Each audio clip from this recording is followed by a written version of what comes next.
Yesu Kristo yeebazibwe. Bantu ba Katonda abalungi, babuuzaako mu linnya lya Mukama waffe Yesu Kristo.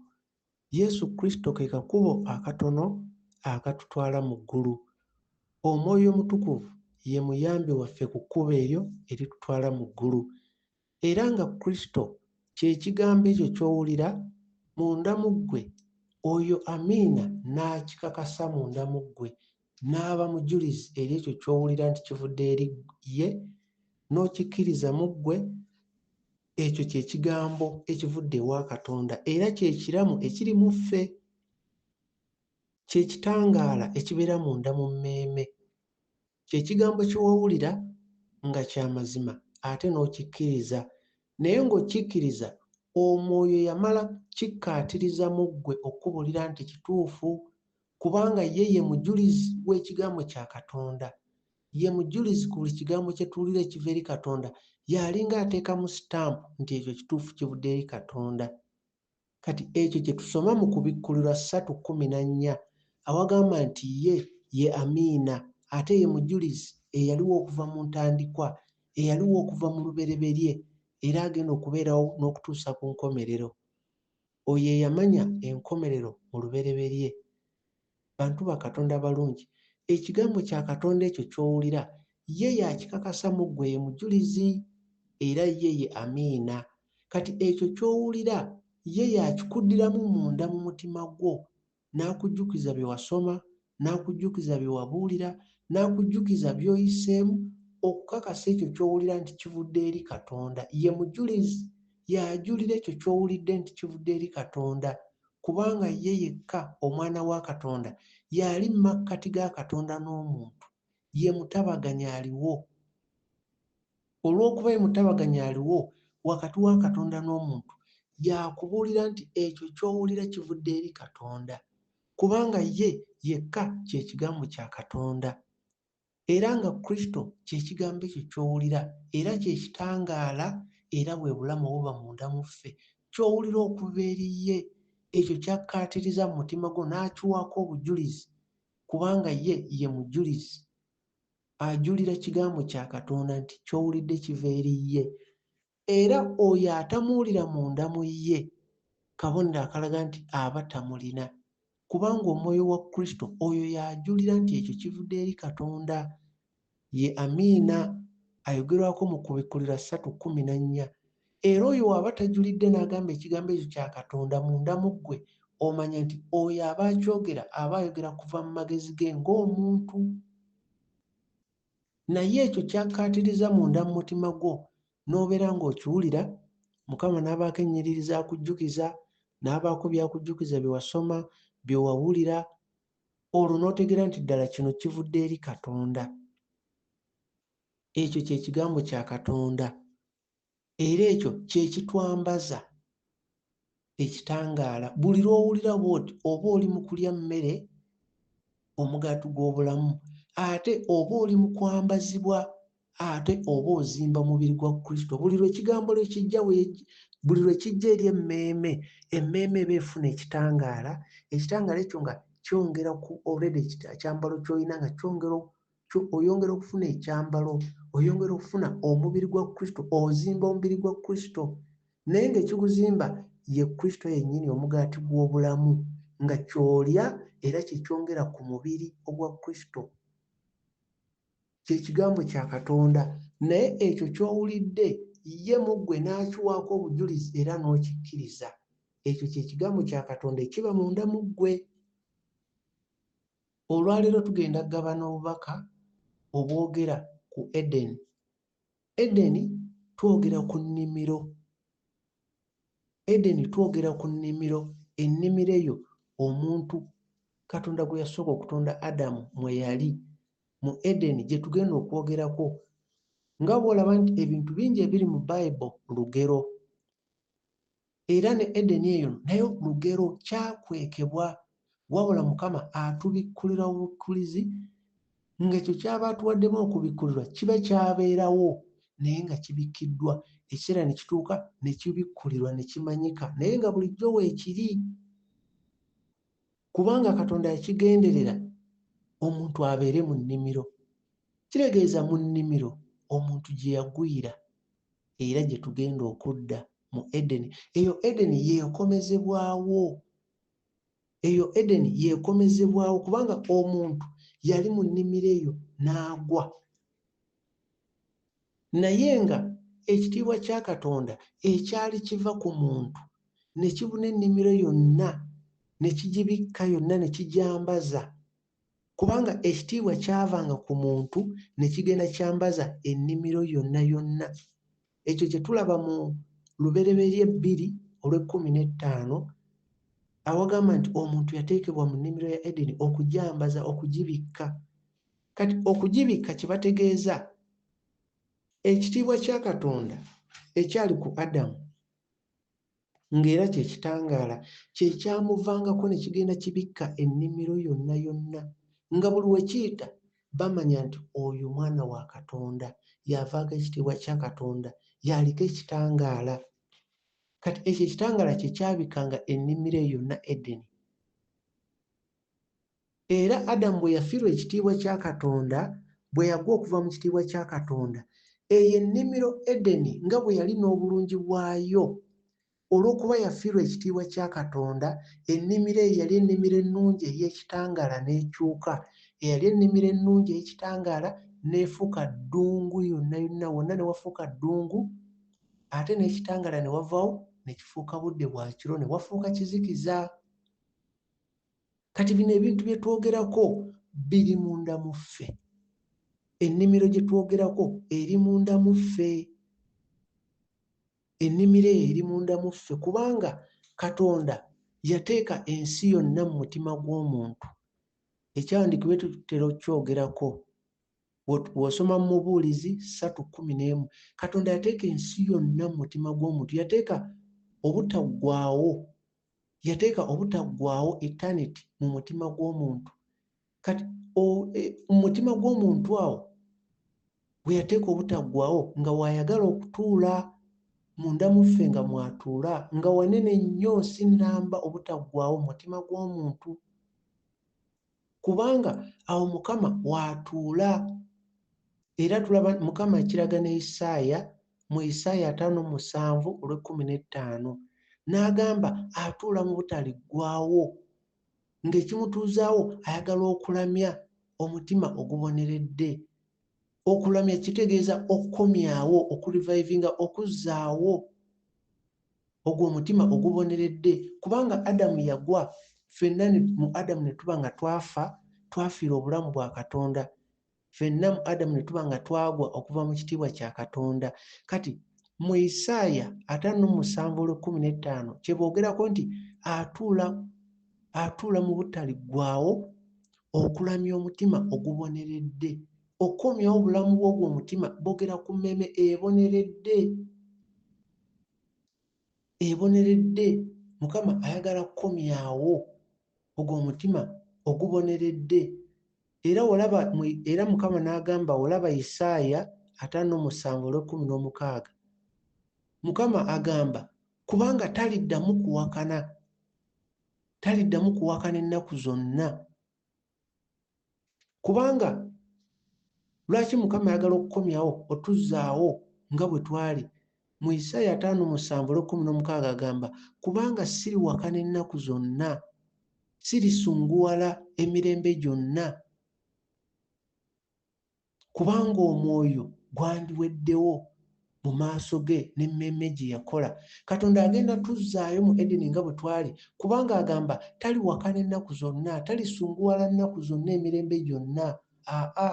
Agamba kubanga omwoyo gwaliweddewo n'emmeeme ze yakola, ekiri mu Isaaya 57:16.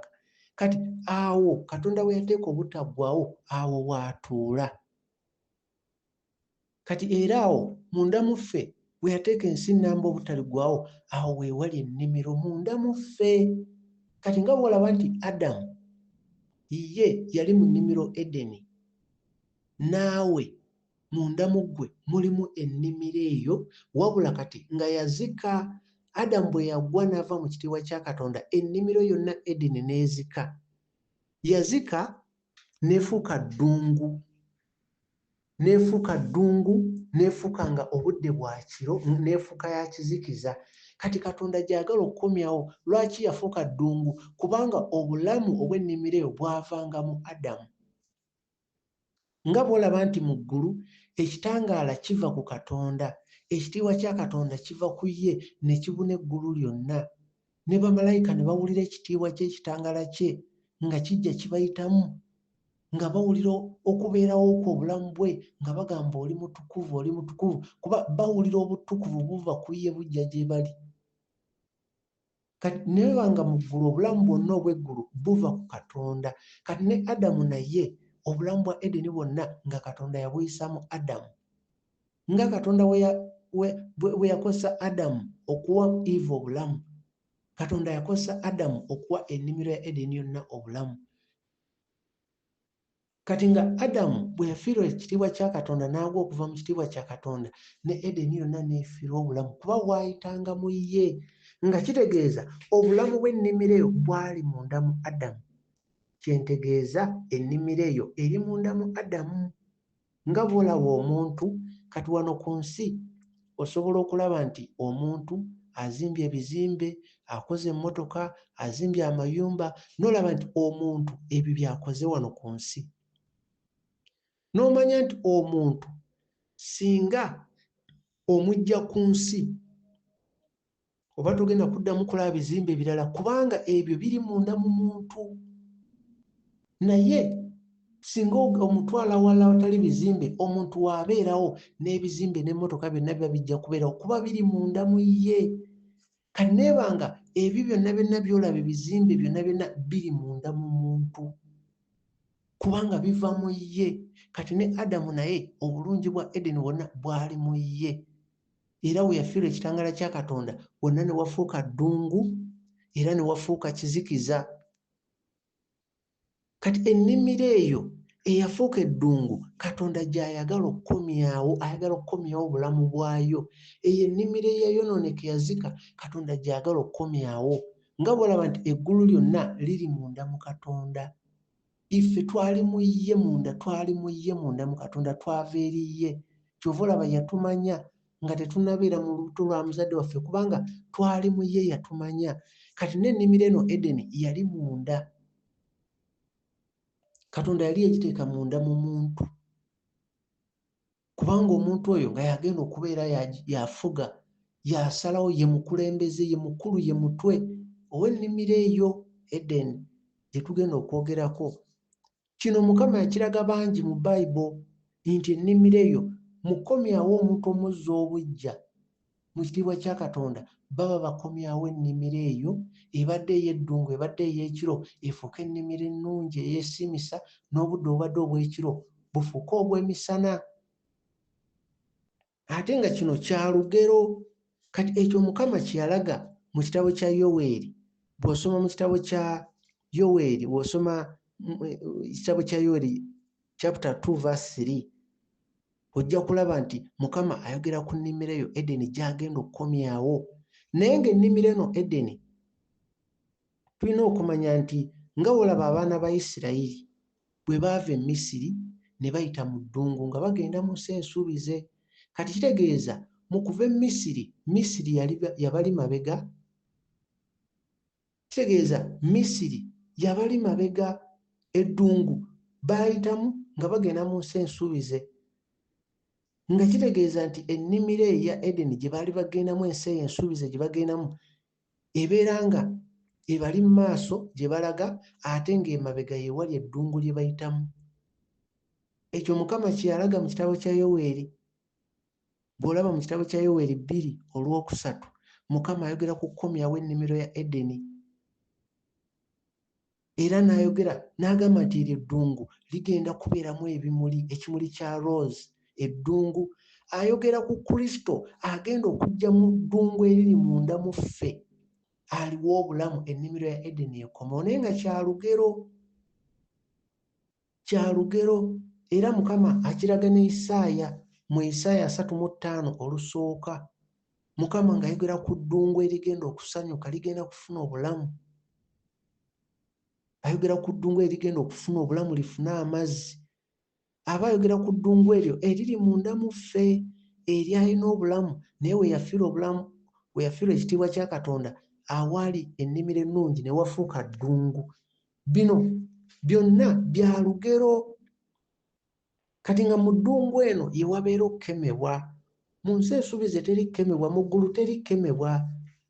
Naye mu lugendo nga tonnatuuka mu ggulu oyita eno mu ddungu. Kuba mu ddungu Adamu gy'ali nga yafiirwa ekitiibwa kya Katonda, kati ennimiro ennungi eyo Edeni munda mu ye n'efuuka ddungu. Bino ebintu bya lugero. Mu Bayibuli Mukama abyogera lugero, naye aba alanga Edeni, aba atulaga tuzzaayo buto bwe twali. Kuba Edeni eyo eri munda mu ffe, eggulu liri munda mu ggwe, obwakabaka bwa Katonda buli munda mu ggwe. Katonda bw'aleeta ku nsi ng'akomayo ennimiro eyo Edeni, azzeeyo Adamu gye yaline eri munda mu ggwe, obwakabaka bwa Katonda buli munda mu ggwe. Eyo Edeni weekomezebwawo gwe ogenda okubeera kabaka w'ennimiro eyo Edeni eri munda mu ggwe. Ogenda kubeera kabaka olwo weeyise nga Katonda bw'ali mu ggulu. Ye nga ye kabaka w'abakabaka, naye naawe ng'oli kabaka ng'era olina obwakabaka obwo. Nga mu nnimiro eyo ojja kuba nga Adamu bwe yali nga tannayonoona, nga yafuga byonna ebiri mu nnimiro, nga ye mutwe, yasalawo. Naawe ky'ogenda okubeera mu nnimiro eyo eri munda mu ggwe. Naawe ky'ogenda okubeera. Katonda kyava agamba nti agenda kukomyawo ennimiro eyo Edeni. Ekyo ekyawandiikibwa kye tula mu Isaaya 51:3 ng'agamba agenda kukomyawo ennimiro ya Mukama. Kati ennimiro ya Mukama eyo ye yali yazika, Kristo gye yajja okukomyawo. Kati olw'okuba biri mu lugero, kyova olaba entaana ya Yesu. Kyova olaba entaana Yesu nga bamuggye omubiri gwe nga baguggye ku musaalaba, entaana gye bamutwalamu y'ensonga lwaki yali mu nnimiro. Nga bw'olaba mu Yokaana 19:41, y'ensonga lwaki entaana yali mu nnimiro. Y'ensonga lwaki Yesu ne bwe yazuukira yalabikira mu nnimiro okusookera ddala. Era abakyala abaamulaba baalowooza nti mulimi, kale baalowooza nti ye gadena yalabirira ebimuli. Bw'olaba mu Yokaana 2:15 yajja mu nnimiro. Kati era y'ensonga lwaki ne Yesu Kristo kimuli kya looza, ate kimuli lily of the valley, byonna bimuli okutugirayo amakulu nti nnimiro. Y'ensonga lwaki ne Yesu Kristo akozesa engero n'ayogera ku kusiga, n'ayogera ku kungula, kubanga nnimiro. Naye ennimiro eno gy'ayogerako yeeyo ennimiro Edeni ennungi, naye Adamu bwe yagwa n'ava mu kitiibwa kya Katonda, ennimiro eyo n'ezika n'efuuka ddungu, era obudde ne bufuuka bwa kiro. Kati eryo eryali eddungu Mukama lyali mu kukyusa lifune obulamu. Eryali eddungu Mukama lyali mu kukyusa. Kye tulaba mu Isaaya 51:3 ali mu kukomya, ali mu kukyusa eddungu eryo liddeyo libeere ennimiro ya Mukama. Kubanga mu ddungu eryo Adamu bwe yayonoona kwe kubeerawo eddungu, kati n'aba ng'akemebwa. Naye nga Adamu nga tannabeera ddungu mu nnimiro ya Edeni, kati eddungu eryo Kristo gye yajja otulaga nti tugenda kuwangula. Mu ddungu eryo Kristo gye yajja otulaga nti tusobola okuzuula amazima, tusobola okukula mu mwoyo mu ddungu. Era Kristo kye kyamuleeta naye atulage tuyita tutya mu ddungu. N'eddungu eryo aba ategeeza Edeni eyazika, erina okukomezebwawo. Era Kristo mu ddungu kitegeeza wabeera enzikiza, nga ddungu ate nga budde bwa kiro waliyo enzikiza. Kati ng'enzikiza eyo yegenda okukyuka ebadde enzikiza agifuule misana. Naye nga enzikiza okufuulika emisana Katonda kyagenda okukozesa, agenda kukozesa muliro. Kati ekyo ate kisonga okubatizibwa kw'omuliro Mukama kye yalaga Dawudi mu Zaabuli olunyiriri 15:39. Zaabuli 15:39 Katonda n'alaga Dawudi ng'alaga Dawudi nti obudde obw'ekiro obbuwa ekitangaala twetaaga muliro. kati Kristo kyava ajja nga ye omuliro gwazze okukoleza era atubatize n'omuliro nga kyagenderera okukyusa obudde buno obw'ekiro obw'ekizikiza atuzze mu budde obw'emisana, kubanga obudde obw'ekizikiza buno gye beegaanira Yesu. Bw'olaba Matayo 26:34 obudde obw'ekiro Peetero lwe yeegaana Yesu, era obudde obw'ekiro Yuda bwe yalyamu Yesu olukwe. Naye nga buno obudde obw'ekiro bwe njogerako lugero, obudde bw'ekiro butegeeza ekizikiza, kubanga jjukira mu Lubereberye 1:5 ekitangaala n'akiyita emisana era ekizikiza n'akiyita ekiro. Ekitangaala akiyita emisana, ekizikiza akiyita ekiro. Kati mu Bayibuli wangi Yesu w'ayogerera ekiro ye aba ategeeza obudde obw'ekizikiza, aba ategeeza okusinza Sitaani be bali mu kizikiza, kubanga omubbi ajja kiro ate omubbi ye Sitaani. Kati ebintu bino byonna bya ngero era ne Kristo yennyini bw'osoma ebyawandiikibwa ojja kulaba nti ne Kristo yennyini nga tannakula mu mwoyo yasookera mu ddungu paka obudde bwafuuka obw'emisana obw'ekitangaala nga tannaba kulagibwa eri Isirayiri. Ekyo kiri mu Lukka 1:8. Lukka 1:8. Lukka ssuula 1:8. Ojja kulaba bagamba nti omwana n'akula mu mwoyo n'abeera mu malungu okutuuka obudde obw'emisana. Kitegeeza okutuuka ku lunaku olwo olw'ekitangaala n'alyoka alagibwa eri Isirayiri, nga kikulaga yasookera eno mu ddungu ng'atendekebwa. Kweganga kiraga nti mu bulamu bwe yakyusibwa yaggyibwa mu ddungu n'awangula n'alyoka aleetebwa eno. Era mu ddungu naye gye yagenda okukemebwa, kuba mu ddungu ye wabeera ekizikiza. Kikulaga nti era ye wabeera Sitaani, kikulaga gye yagenda akemebwe n'akomawo ye ng'awangudde n'alyoka ava mu ddungu n'adda eno mu budde obw'emisana. Kati olw'okuba yadda eno mu budde obw'emisana, naffe tuli baana ba misana, tetuli ba kiro. Ekyo kyolaba mu kitabo kya Basessalonike ekisooka 5:5 walaga nti muli baana ba kitangaala, ab'emisana si ab'ekiro. Kati kino ekigambo kya lugero, ffe tuli baana ab'ekitangaala, kitegeeza si ab'ekiro, kubanga tubanga ab'omu ggulu. Mu ggulu teri budde buziba, teri kiro. Kitegeeza mu ggulu teri kitangaala. Kati ekiro kigambo kya lugero, kitegeeza ekizikiza. Kati bwe baga nti Nikodemasi yajja obudde obw'ekiro, kye baali bategeeza yali mu kizikiza nga tannafuna kitangaala, nga talaba, kuba mu kizikiza oba muzibe. Y'ensonga lwaki Yesu bye yamugamba nga byonna Nikodemasi nga tabitegeera, naye ate nga muwandiisi w'amateeka. Kati nga kyongera otulaga nti omuntu asobola okumanya ebikwata ku Katonda era asobola n'okubeera ne kakiiko akabawandiika Bayibuli naye ate nga tamanyi Katonda. Kisoboka. Kati ebintu bino bya ngero naye nga bisonga ku Kristo.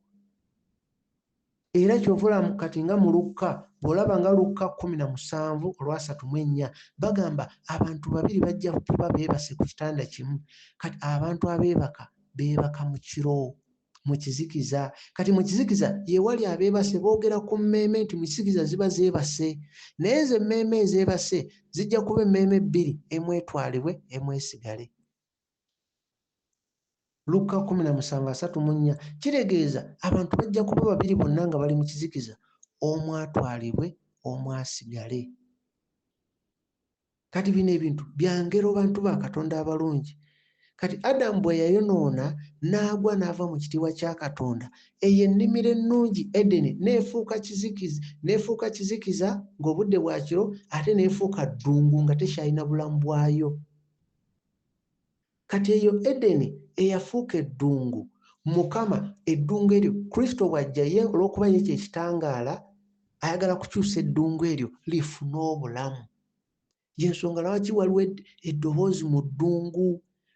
Y'ensonga lwaki waliwo eddoboozi mu ddungu erikaaba nga ligamba tegeka ekkubo lya Mukama. Mukama ajja mu ddungu eryo dikyusa eribadde eddungu lifuuke ennimiro ya Mukama Edeni. Ekyo kye tulaba mu Isaaya 5:1 olwokusatu, agenda kukyusa eddungu liddeyo libeere Edeni, lifuuke ennimiro ya Katonda. Era Mukama ekyama ekyo n'akiraga ne Ezeekyeri mu Ezeekyeri 36:3-5. Ezeekyeri 36:3-5. Era Mukama yakiraga ne Ezeekyeri ng'amulaga nti agenda kuzzaawo eyo ennimiro eyali yazika. Mukama agenda gizzaawo. Kati ebintu bino tubyogerako otegeere nti nno bintu bino bya ngero. Ng'abaana ba Isirayiri bwe bali balina okuyita mu ddungu, byonna bya lugero. Naye nga mu ddungu Katonda yabalagiranga ekyokukola. Mu ddungu Katonda we yabalagiranga muzimbe ennyumba ezitali za lubeerera, musulengamu. Katulaba ku mbaga ey'ensiisira, Katonda ng'alaga nti mu ddungu mu kizikiza alisula mu nnyumba etali ya lubeerera. Abategeeza nsi eno gye tuliko. So bwe boogera ku ddungu tebagamba nobeera mu ddungu ly'obwavu, nobeera mu ddungu lya kinedda. Kiyina amakulu, eddungu kiyina amakulu gye kitegeeza. Eddungu kitegeeza ekifo eky'ekizikiza. Nga bw'olaba Yerusaalemi etegeeza awantu Katonda waali ku kasozi. Kati eddungu litegeeza ekizikiza. Era olaba ne mu Bikolwa by'Abatume 8:26 olaba nti malayika wa Mukama n'agamba Firipo agende akkirire okuva e Yerusaalemi agende mu ddungu e Gaza. Ekyo kiri mu Bikolwa by'Abatume 8:26. Kati ekyo kyokka kikulaga nti Yerusaalemi eri kasozi ka Katonda, naye eddungu bakulaga mu kizikiza. Kati eyo eddungu Mukama bw'ayagala okuteeka obulamu. Mu eyo eddungu Mukama bw'ayagala okuteeka obulamu. Bw'anaamala okuteekamu obulamu ajje mu nnimiro eyo Edeni, alyoke agambe nzize mu nnimiro yange, nzize mu nnimiro yange mugole wange. Ekyo ekyama Mukama akiragako ne Sulemaani. Bw'osoma mu luyimba lwa Sulemaani 5 nga Mukama agamba nzize mu nnimiro yange, nzize mugole wange. Kati ennimiro eyo etegeeza mu ffe, ife ekkanisa, ffe ennimiro eya Edeni. Kati ennimiro eyo Mukama gy'ali mu kkomyawo nti Kristo gy'akoma okukolamu ggwe, ogenda kulaba nti akuteekateeka obulamu buve mu ggwe busaasaanire ennimiro eyo eri munda mu ffe. Kati Mukama ajja alambule ennimiro eyo alyoke akuŋŋaanye ebimuli bye. Kuba olw'okuba Kristo ye kye kimuli, the rose of Sharon, the lily of the valley. Kati ye ajja kujja mu nnimiro agende ng'akuŋŋaanya ebimuli bye. Naye nga kino byonna bya lugero, naye ng'ennimiro gye boogerako eri munda mu ggwe. Eri munda mu ggwe. N'olw'ensonga eyo bantu ba Katonda abalungi tutegeere nti ebintu bino byonna bya ngero. Ebintu byonna bino bya ngero. Kati eddungu eryo eriri munda mu ffe Mukama lyagala okukyusa lifune obulamu. Y'ensonga lwaki olaba Kristo ayogera ku nsigo. Ensigo egenda kusimbibwa mu nnimiro eryoke eveemu omuti omunene omuwanvu, omuti ogw'obulamu. Ebinyonyi bijje ku muti gwabyo. Ebinyonyi bijje ku muti ogwo ogukuze. Naye ng'awo wagenda okuteeka ensigo nga lyali ddungu, n'eddungu eryo lyagenda okukyusa. Tujjukire nti Yesu Kristo awataali lugero talina kye yayogera. Tulaba mu Matayo 13:34. Yesu Kristo awataali lugero teyayogera kintu. Ebigambo byonna bye tusoma mu Bayibuli bya lugero. Kati ennimiro Edeni gye twogerako eri munda mu ffe. Gy'okoma okusembera Kristo gy'ogenda okizuula nti obulamu bwonna obwali mu nnimiro, emigga biki biri munda mu ffe.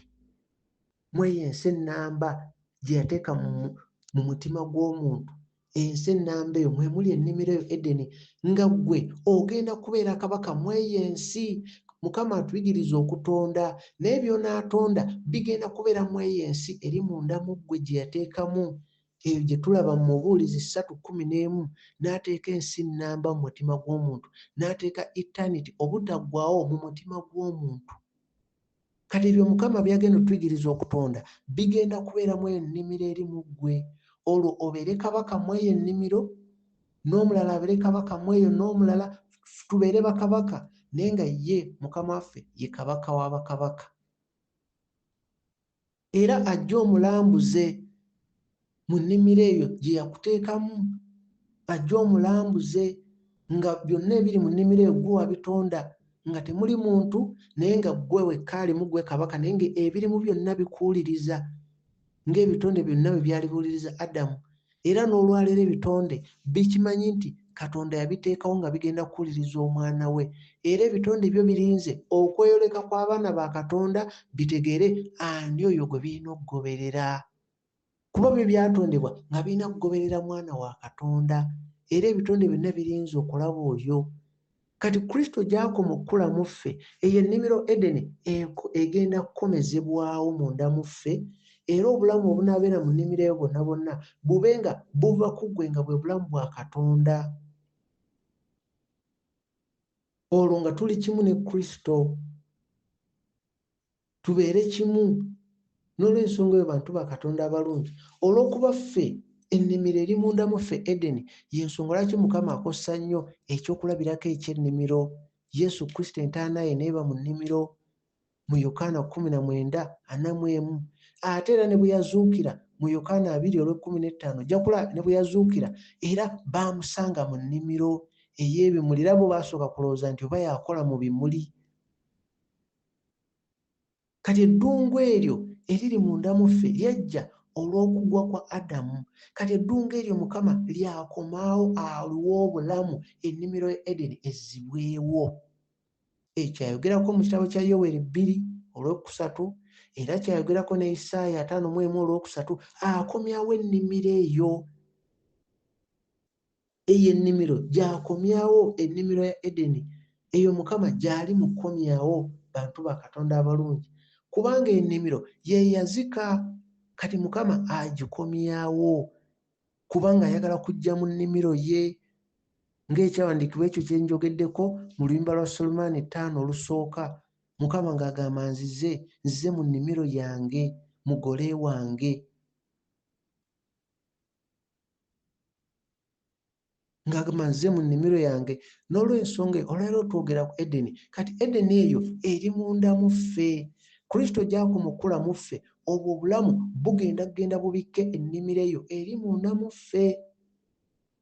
Obulamu bwayo bukomewo. Olwo tube nga tuddiziddwayo buto nga Adamu bwe yali. Ye revival. Revival etegeeza okuzzibwayo buto, okuzzibwayo ekyo kye twali. Kubanga jjukira ekyo kye twali naye twafa ne tufiira obulamu bwa Katonda. Kati olw'okuba twafiira obulamu bwa Katonda, ekyo Mukama kyayagala okukomyawo. Eyo emmeeme eyafiira obulamu bwa Katonda Mukama gy'ayagala okulamya, okukomyawo. Kyova olaba Mukama alaga Isaaya mu Isaaya 5:17-15. Isaaya 5:17-15. Katonda ng'ayogera ng'agamba ntuula mu butaggwaawo, okukomyawo, okulamya. Tuula mu kukomyawo, okulamya. Kitegeeza okulamya, ategeeza okukomyawo ekyo ekyali kyafa. Agamba okulamya omutima oguboneredde mu Isaaya 5:17-15. Okulamya, okukomyawo omutima oguboneredde. Bantu ba Katonda abalungi, ekyo Mukama kyayagala, kuba agamba tagenda kubeera musunguwavu. Ekiseera kyonna kyonna waliwo ekiseera ekigenda okutuuka abeere mu mirembe. Naffe nga tetulina, nga sitatusunguwalidde, nga twazibwayo nga bwe twali. Kati kyava agamba kubanga siriwakana ennaku zonna. Kubanga olwaleero Mukama aba wakana n'omuntu, omuntu ali mu kizikiza, emmeeme eri mu kizikiza, Katonda nga musunguwavu. Naye agamba talisunguwala emirembe gyonna. Kubanga bw'alisunguwala, omwoyo n'emmeeme gye yakola byalibadde tebiriiwo. Naye agamba tagenda kusunguwala ekiseera kyonna kyonna. ekyayogera mu Isaaya 5:7 olw'15. N'olw'ensonga eyo bantu ba Katonda abalungi, emmeeme eyo eyafiira obulamu bwa Katonda Mukama ali mu gikomyawo. Emmeeme eyo Mukama ali mu gikomyawo, tusobole okwambazibwa ekyambalo ekyo ekiva mu ggulu. Naye olwaleero njagadde twogere ku Edeni, nti Edeni eyo eri munda mu ffe. Obwakabaka obwo buli munda mu ffe, obwakabaka bwa Katonda. Era Edeni bw'ekomyabizibwawo munda mu ggwe, ogenda kubeera kabaka, ogenda kubeera mutwe mu obwo obwakabaka obwo. Mu nnimiro eyo ekomezeddwawo nga Adamu bwe yali, naffe bwe tugenda okubeera. Kati ebintu bino gy'okoma okusembeera Katonda n'ekintu olwedde kye wali omanyi, ate Mukama ayongera okukikulambulira. Kiringa bw'onaatambula, nabadde nina Oluganda gwe njogera naye, kiringa bw'onaabanga ogenda ba ku kizinga, naye ng'otegedde nti ekizinga kiri ludda olwo. Kati gwe n'ovuga lyato ng'ogoberedde ludda olwo gy'omanyi ekizinga gye kiri, naye otuuka ekiseera ekizinga ekyo ng'okirengerako, naye gy'okoma okisemberera gye kikoma okulabika, n'otandika okulaba ebirala ebirimu emiti n'ebirala. Kati n'obwakabaka bwa Katonda gye bukoma okusembera gye tuli, kubanga bwo buli mu kujja ku nsi. Nga bwe tusaba essaala ne tugamba obwakabaka bwo bujje, kyoyagala kikolebwe ku nsi nga kikolebwa mu ggulu. Kati gye bukoma okusembera tutandika okulaba ne twetegereza, n'olaba by'obadde tolaba. Kati ng'ekizinga gy'okoma okisemberera, otandika okulengera emiti, otandika okulengera ettaka, so nga luli obeera eri wala obadde okyogerako bwogezi, naye ng'omanyi gy'ogenda. Kati n'obwakabaka bwa Katonda gye bukoma okusembera, abantu batandika okulaba omuliro, ne balaba ekitangaala, ne balaba biki, kubanga kabonero obwakabaka busembedde. Kuba n'ekizinga wekibeere wala osobola okulengera, naye nga toyinza kugamba oba guno muti, naye gy'okoma okusembera otandika okwetegereza. Kati ne Edeni gye twogerako, olw'okuba obwakabaka bwa Katonda bugenda busembera, Katonda kwe kutusobozesa okutandika okulaba bino, kubanga obwakabaka gye bukoma okusembera ge magezi ga Katonda, kwe kumanya kwa Katonda kuba kusembedde, okubikkulirwa kwa Katonda, engeri gy'alabamu eba eyongedde okusembera. Kubanga ekibeerawo nti ffe tuba tutandika okubeera kimu n'emyoyo 7, emyoyo 7 eziringa tooki oba amaaso ga Katonda, gye tukoma okusembera Mukama. Kati ekyo Mukama kyayogerako mu ngero, n'agamba omusajja omu n'awasa abakazi 7.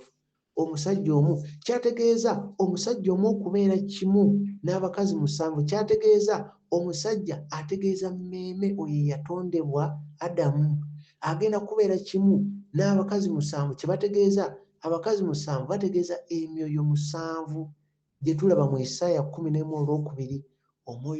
Omwoyo wa Mukama yasooka, ye mwoyo wa Kristo.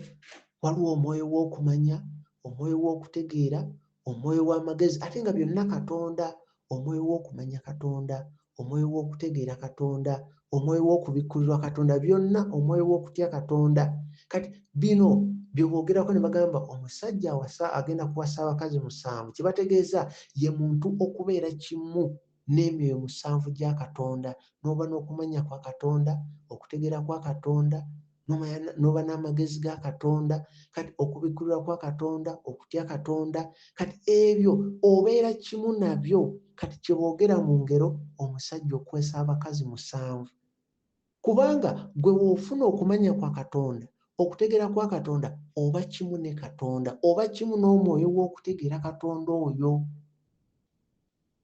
Ekyo bategeeza okubeera kimu. Kristo n'ekkanisa okubeera omu, kye bategeeza ekkanisa egenda kuba n'ekyo Kristo kyali, okumanya kwe, okutegeera kwe, okubikkulirwa kwe. Olwo ekkanisa egenda kuba ebeera kimu ne Katonda. Kati gye tukoma okubeera kimu ne Katonda, okufuna okumanya kwe, okufuna okutegeera kwe, kwe kutandika okutegeera bino ebya Edeni, nti Edeni eri munda mu ffe ng'eggulu we liri munda mu Katonda. Olw'okuba eri munda mu ffe, obwo obulamu Kristo bw'aleeta bwakomyawo Edeni eri munda mu ffe, obulamu bwayo bukomewo. Ekitangaala kyako okuva munda mu ffe kitandika okubuna awatwetoolodde, nga buli we kiyita obulamu bwawo bukomawo. Olwo Edeni n'ekomezebwawo ate ng'eva munda mu ffe. Kitegeeza Edeni eyo eri munda muffe, ekitangaala kigenda kuva munda muffe. Edeni ekitangaala kirabisibwa ebweru, n'ekitangaala ekyo buli we kiyita ennimiro Edeni etandika okukomawo. Tuddeyo nga Adamu bwe yali, ng'ekitangaala kiva ku ye ne kibuna obutonde bwonna. Eyo Mukama gy'atulaza. N'olw'ensonga eyo bantu ba Katonda abalungi, obwo obudde obw'ekiro awo awaafuuka eddungu, Mukama waali mu kuteeka obulamu. Ekyo ekizikiza ekijjudde ku mmeeme, Mukama kyali mu kukyusa ekizikiza kibeere kitangaala. Kyova olaba atubatiza n'omuliro, kubanga obudde obw'ekiro era mu kizikiza okufuna ekitangaala weetaaga muliro. Kyo Mukama kyeraga Dawudi mu Zabbuli 15:3-9. N'olw'ensonga eyo bantu ba Katonda abalungi, bw'oba osoma Bayibuli manya nti ebintu bino bya lugero. Kati ekitangaala Katonda kyali mu kuleeta kyake munda mu ggwe, kyakwakira awakwetoolodde wonna. Edeni ekomewo, Edeni ezzibwewo, tuddeyo nga Adamu bwe yali. Ekyo Kristo kyateekateeka kutuzzaayo, akyuse obudde bwaffe obubadde obw'ekiro bufuuke obw'emisana. Kyategeeza atuggye mu kizikiza atuzze mu kitangaala, kubanga ye kennyini yateekawo ekitangaala n'akiyita emisana, ekizikiza n'akiyita ekiro mu Lubereberye 1:5. Kati Edeni eyo eri munda mu ffe, eri munda mu ggwe. Edeni eyo eri munda mu ggwe bantu ba Katonda abalungi. Kyova olaba ayogera ku musizi, kubanga nnimiro. Ensigo kye kigambo kya Katonda ky'owulira munda mu ggwe, naye ensigo eyo eri mu kkula munda mu ffe olw'ennimiro eyo eri munda mu ffe gye yateekamu n'ezika. Kati ekigambo kya Katonda y'ensigo egenda okuvaamu obulamu, egabire ennimiro yonna eya Edeni ekomewo nga bwe yali. Tuddizibwewo. Kati kye ekyawandiikibwa kye njogeddeko Isaaya 5:1-3 ne Ezeekeri 36:5 nti eddungu ligenda kukomezebwawo. Isaaya 35:6 ekyo kyayogerako. Ayogerako eddungu erigenda okufuna amazzi, emigga giyiike okuva mu ddungu eryo. Ayogera ku muffe munda, ayogera ku mmeeme. N'olw'ensonga eyo bantu ba Katonda abalungi, olwaleero tugabanyeeko ku Edeni. Edeni eri munda mu ffe. Gy'okoma okusembeera Katonda, nga bwe nkugambye ekizinga ng'ogenda ku kizinga, gy'ogenda okulaba nti ffe tuli kitundu ku ekyo ekigenda okubeerawo. Bano abagamba banoonya Edeni yali mu kitundu bweti, nevaayo nedda mu kitundu bweti, eri munda mu ffe. Edeni ya mwoyo. Kyova olaba tulina okuzaalibwa omwoyo, tubeere mwoyo. Naye we tunaaba nga tukyali mu by'omubiri tetugenda kuzuula Katonda. Kyova olaba ye atubulira n'otubuulira. Bw'olaba mu Lubereberye 11:3 nga bazimba omunaala Tower of Babel, ne bagamba katuzimbise bbulooka, katwokye bbulooka zaffe zijje bulungi. Mu Lubereberye 11:3 ng'ategeeza bbulooka, ng'ategeeza ebyo ebikoleddwa amagezi g'abantu okukola ekkubo erigenda ewa Katonda ng'amadiini, theology, ebyo abantu bye babyekoledde ge matafaali. Naye mu Isaaya 9:10 Isaaya n'agamba amatafaali gagudde, tuzimbise ejjinja. Yesu n'ajja n'agamba nze ejjinja eryo abazimbire beebalama, era nga yeri ejjinja Dawudi lye yakozesa okuba Goliyaasi n'agwa. Ejjinja eryo Kristo. Kati we twogera ku ekyo, era Mukama n'alaga ne Isaaya, kubanga abatali mu kusaba mu mwoyo bali mu mubiri, bali mu matofaali. Amatofaali gategeeza abantu bye beekoledde. Mukama n'akiraga ne Isaaya. Bw'osoma Isaaya 6, Isaaya 65, bw'osoma Isaaya 65 tandikira ku Lwokubiri awo paka Lwakusatu. Isaaya 65 Lwakubiri paka Lwakusatu ojja kulaba Katonda ayogera ne Isaaya n'agamba agolodde emikono gye okuzibya obudde. Kyategeeza agolodde emikono gye ali mu kuyita abantu nti mujje, agolodde emikono gye abayita mujje gy'ali. Agolodde emikono gye abayita nga wonaayita omwana ajje omusitule. Katonda yagamba Isaaya agolodde emikono gye abayita mujje, abagoberera ebirowoozo byabwe, abasalira ssaddaaka mu nsuku mu matoffaali. Ekyo kiri mu Isaaya 65:2 paka 3, ng'ayogera kwabo abasalira ssaddaaka mu nsuku mu matoffaali. Amatoffaali gennyini gayogerako ne mu Isaaya 9:10 naga amatoffaali gagudde. Kati amatoffaali gamaze oggwa, naye Mukama agamba agolodde emikono gye eri abo abasalira ssaddaaka abali mu matoffaali. Agolodde emikono gye abayita mujje. Bantu ba Katonda abalungi, Edeni gye twogeddeko mu lugero naye eri munda mu ffe. Gy'okoma okuzuula Katonda, obwakabaka bwa Katonda bw'ayogerako bwe bugenda okujja, Edeni egenda kusituka munda mu ffe. Nga bw'olaba nti ekitangaala kifuluma mu Katonda eky'amaanyi, kati Kristo y'ensigo egenda okuleetera obulamu okukula. Obulamu ekitangaala eky'amaanyi kyaka okuva mu mmeeme yaffe, kibune awatwetoolodde wonna Edeni ekomezebwewo. Ng'ekitiibwa kya Katonda bwe kyafulumanga mu Adamu ne kibuna ebitonde byonna. N'olwaleero ebitonde byonna birinza okweyoleka kw'abaana ba Katonda abagenda okukomyawo ekitiibwa kya Katonda. Era ebitonde byonna bimanyi abo bagenda kubanga nabo bakatonda, kubanga bagenda kuba balina obuyinza ate nga batonda. Nga Katonda bw'ali mu ggulu nabo bwe bagenda okubeera mu bwakabaka, nabo bagenda kubeera bakabaka, ng'era balina obwakabaka naye ng'obwakabaka obwo bwazimbibwa munda mu bo. Ng'eggulu bwe liri munda mu Katonda, kati nga Katonda bw'ali naffe bw'atyo bw'ali mu tuteekateeka bantu ba Katonda abalungi. Kati Edeni bwe yazika, eddungu eryo eri munda mu ffe Katonda lyagala okukyusa libeere misana. Eddungu eryo libadde eddungu akomyewo ennimiro ya Katonda, obubadde obw'ekiro bufuuke bwa misana. Tubeere nga mu ggulu, kuba mu ggulu teri kiro. Tulaba mu Kubikkulirwa 21:25 watulaga mu ggulu teri budde bwa kiro. Kati naffe ayagala tuve mu kiro tubeere baana ba misana.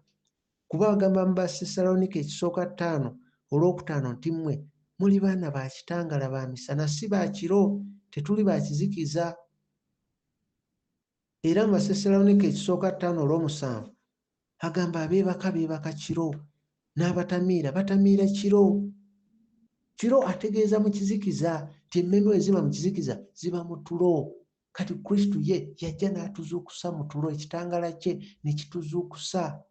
N'olw'ensonga eyo bantu ba Katonda abalungi, olwaleero tugabanye ku Edeni, otegere nti Edeni eyo egenda kuva munda mu ffe, eri munda mu ffe, kintu kya lugero. Edeni gye boogerako ya lugero bantu ba Katonda abalungi, ya lugero. Era nga gy'okoma okuzuula Kristo ogenda kulaba nti Kristo alimu obwakabaka bwa Katonda bwonna, alimu obujjuvu bwa Katonda. Kristo gy'akoma okukula mu ffe tutandika okuzuula nti obwakabaka buli mu ffe. Era eddungu eryo liba boogerako abaana ba Isirayiri okutambula ne bayita mu ddungu, kaali kabonero akalanga ery'eddungu eryajjawo ng'ennimiro Edeni egweddemu ekitiibwa kya Katonda. Abadde eby'emmere ebirungi ne wafuuka ddungu, ettaka eddungi ne lifuuka ddungu, ate n'obudde obw'ekitangaala ne bufuuka bwa kiro, bwa kizikiza. Kati Kristo by'akomyawo ebyo byazzaawo. Kyekyo kiri mu Isaaya 51:3. Ekyo Mukama kyali mu kkomyawo, era kye kiri mu kitabo kya Yoweeri 2:3. N'olw'ensonga abantu ba Katonda abalungi, tandika okumanya nti ekitangaala kya Katonda ekigenda okwakamu ekitiibwa kya Katonda, buli we kinaabuna wonna wagenda kufuna obulamu bwa Katonda. Ennimiro Edeni ekomezebwewo, weesange nga oli munda mu Edeni, olusuku lwa Katonda nga lukomezebbwawo. Otegeere nti Kristo okuzuukira kwayogerako kwagenda otuzuukiza agenda kukomyawo ennimiro ya Katonda. agenda kukomyawo Edeni Adamu bwe yali.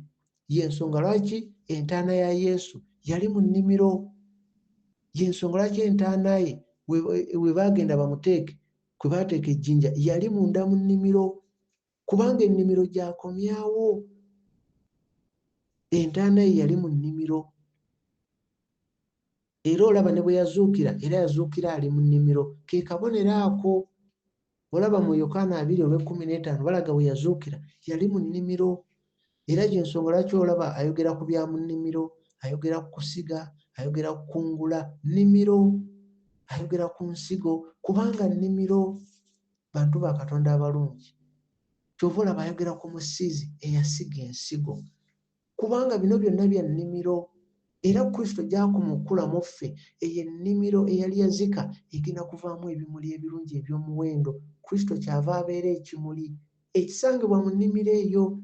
Bantu ba Katonda abalungi, Mukama abakuume, mwebale kuwuliriza. Nzikiriza nti olina ky'ogenza oyiga ku nnimiro Edeni, era olina ky'ogenda okutegeera nti gye tukoma okukula mu mwoyo, endaba yaffe ne ky'obadde olengera, Mukama agenda kwongera okkigaziya.